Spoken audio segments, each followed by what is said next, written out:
warahmatullahi wabarakatuh. Perkenalkan, nama saya Asa Faidah, NIM 192180088 dari kelas 4C PGSD Universitas Muhammadiyah Purworejo. Di sini saya akan mempresentasikan hasil review jurnal saya terkait teori belajar dan pembelajaran IPA SD, yaitu khususnya teori Piaget. Jurnal yang pertama yaitu teori perkembangan kognitif Jean Piaget dan implementasinya dalam pembelajaran di SD atau MI. Isi jurnalnya yaitu memahami akan pentingnya kemampuan kognitif pada anak, tidak lain untuk keperluan dalam pemilihan materi, strategi, model, dan metode yang sesuai. Dalam penelitian ini menggunakan pendekatan kualitatif dan analisis datanya menggunakan metode deskriptif. Jika perkembangan kognitif individu meningkat secara unggul, maka ia akan mampu dan terampil dalam mengolah segala pengetahuan yang diterima dari sekitarnya. Juga akan semakin unggul pula. Perkembangan kognitif seringkali bergantung pada tingkat keaktifan anak. Dalam keaktifannya berhubungan dengan kalangan di sekitarnya. Berkaitan dengan hal itu, seorang pendidik memiliki peran sebagai orang yang memberi fasilitas, sedangkan buku dijadikan info pengetahuan yang masuk. Hal-hal yang pernah dialami oleh fisik dan manipulasi lingkungan perlu dalam berlangsungnya perubahan suatu perkembangan. Akan tetapi, dalam konteks perkembangan kognitif dari suatu proses, yang paling mempengaruhi yaitu pelajaran masa lalu dan wilayah di sekitar.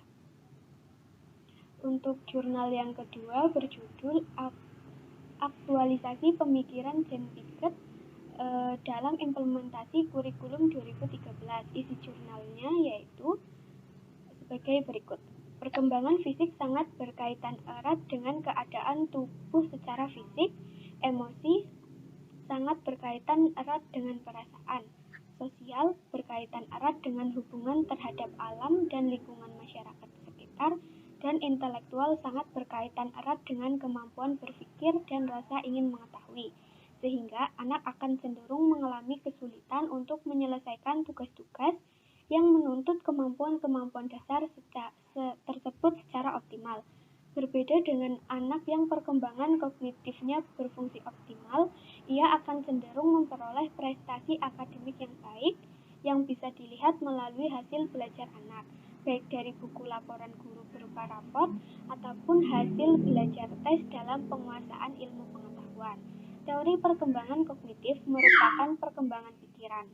Isi kognitif merupakan pola tingkah laku seseorang yang tercermin pada saat ia merespon berbagai masalah. Sedangkan fungsi kognitif merupakan salah satu cara yang digunakan seseorang untuk mengembangkan tingkat intelektualnya yang terdiri atas organisasi dan adaptasi. Untuk jurnal yang ketiga berjudul Pengaruh Model Pembelajaran Kooperatif Type Think Talk Write atau TTW terhadap hasil belajar dan kemampuan berpikir kritis pada pembelajaran IPA di sekolah dasar. Isi jurnalnya yaitu mengatasi kelemahan-kelemahan yang dihadapi oleh guru di lapangan. Maka salah satu strategi pembelajaran yang bisa diterapkan untuk mengoptimalkan proses pembelajaran untuk peningkatan hasil belajar dan kemampuan berpikir kritis adalah dengan penerapan model pembelajaran kooperatif Type Think Talk Write atau TTW. Menulis hasil diskusi dalam pembelajaran sains telah mampu merealisasikan tujuan dari pembelajaran, yaitu meningkatkan hasil belajar dan kemampuan berpikir, utamanya adalah berpikir kritis.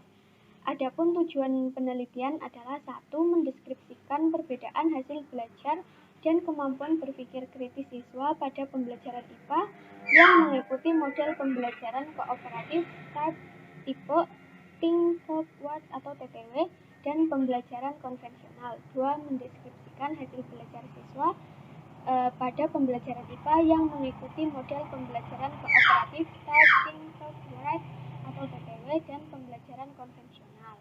3. Mendeskripsikan kemampuan berpikir kritis siswa pada pembelajaran IPA yang mengikuti model pembelajaran kooperatif Type Think Talk Write atau TTW dan pembelajaran konvensional.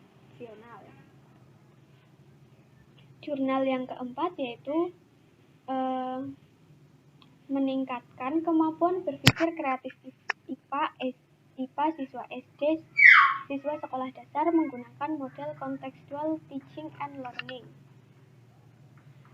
Isi jurnalnya yaitu tujuan riset ilmiah ini adalah untuk menelaah peningkatan kemampuan berpikir kreatif murid SD kelas 4 menggunakan model contextual teaching and learning pada mata pelajaran IPA, serta pencapaian murid dalam pembelajaran haruslah dapat menambah kecakapan dalam diri yang logis, kritis, dan kreatif.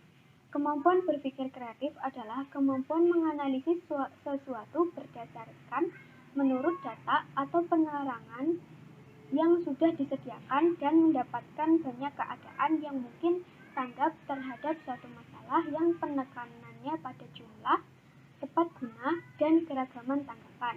Berpikir kreatif adalah kemampuan dalam menyelesaikan dan mendapatkan banyak keadaan yang mungkin pemecahan suatu masalah yang menekankan pentingnya adalah pandangan divergen.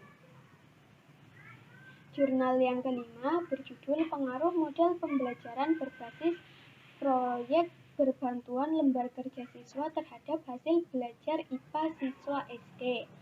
Adapun isi jurnalnya adalah sebagai berikut. Mengingat bahwa pendidikan sains IPA di sekolah dasar menekankan pada pemberian pengalaman langsung untuk pengembangan kompetensi siswa, metode experiential learning sesuai untuk digunakan dalam penyampaian materi cahaya dan sifatnya, karena berkaitan erat dengan pengalaman yang didapat siswa dari kehidupan sehari-hari. Kelebihan metode experiential learning adalah meningkatkan semangat dan gairah belajar, membantu terciptanya suasana belajar yang kondusif, memunculkan kegembiraan dalam proses belajar, mendorong dan mengembangkan proses berpikir kreatif, dan mendorong siswa untuk melihat sesuatu dari perspektif yang berbeda.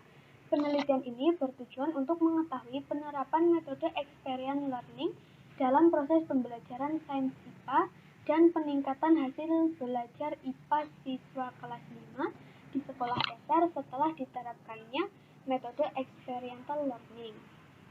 Untuk jurnal yang ke-6 berjudul Pendekatan Etnopedagogi dalam Pembelajaran IPA SD atau MI. Adapun isi jurnalnya adalah sebagai berikut. Dalam kenyataannya, para generasi muda yang lahir dan besar di Kabupaten Sambas banyak yang tidak memahami tentang keberadaan etnik Betawi dan karakter budaya yang dimilikinya.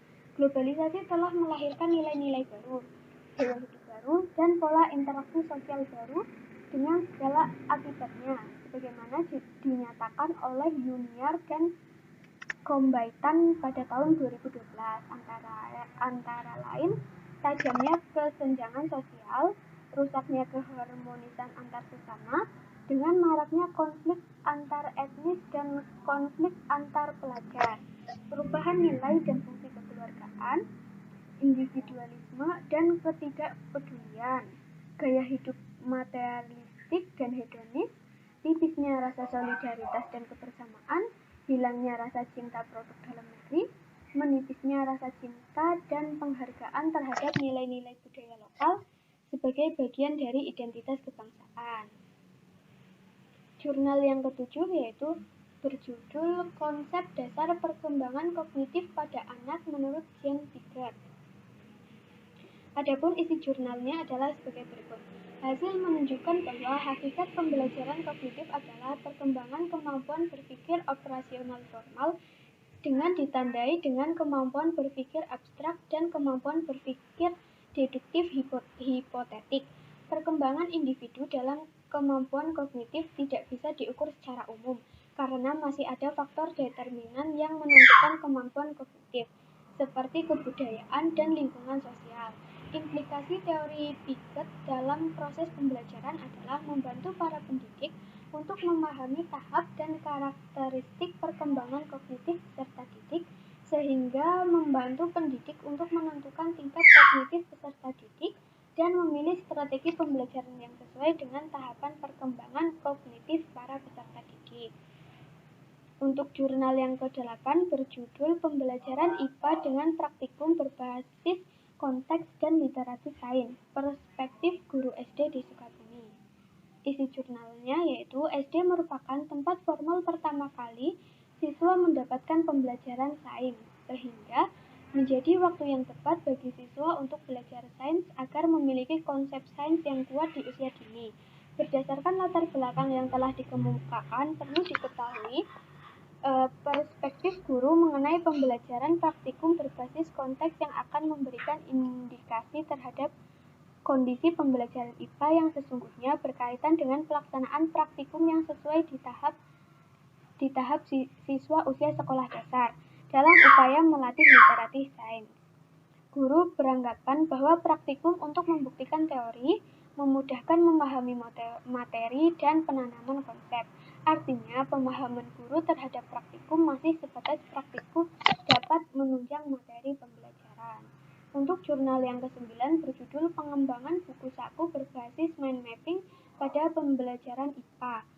Isi jurnalnya yaitu minimnya buku referensi siswa sebagai buku pelengkap pembelajaran, menyebabkan kurangnya wawasan pengetahuan siswa, dan buku juga terlalu besar sehingga jika dibawa terlalu berat untuk siswa. Tujuan dalam penelitian ini adalah untuk mengembangkan buku saku berbasis mind mapping, mengkaji kevalidan buku saku berbasis mind mapping, menguji keefektifan buku saku berbasis mind mapping, dan mengkaji kepraktisan buku saku berbasis mind mapping pada pembelajaran IPA, materi kalor dan perpindahannya kelas 5 SD Patemon 02. Penelitian yang dilakukan ini merupakan jenis penelitian pengembangan yang mengembangkan buku saku berbasis mind mapping pada pembelajaran IPA, materi kalor dan perpindahannya. Untuk jurnal yang ke-10 berjudul Pembentukan Pengetahuan Lingkaran Melalui Pembelajaran Asimilasi dan Akomodasi Teori Konstruktivisme IGAT.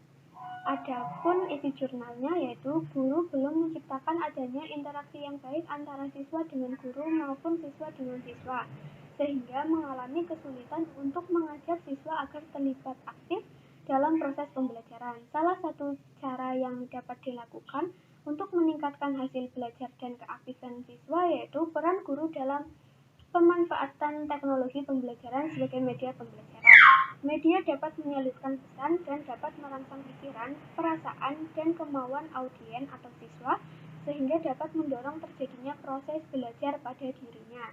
Segala sesuatu yang dapat menyampaikan pesan pembelajaran sekaligus mampu merangsang perhatian, pikiran, dan perasaan siswa sehingga terjadi proses pembelajaran disebut juga media pembelajaran. Ya, mungkin itu saja yang dapat saya sampaikan. Apabila ada kesalahan, saya mohon maaf yang setulus-tulusnya. Terima kasih. Wassalamualaikum warahmatullahi wabarakatuh.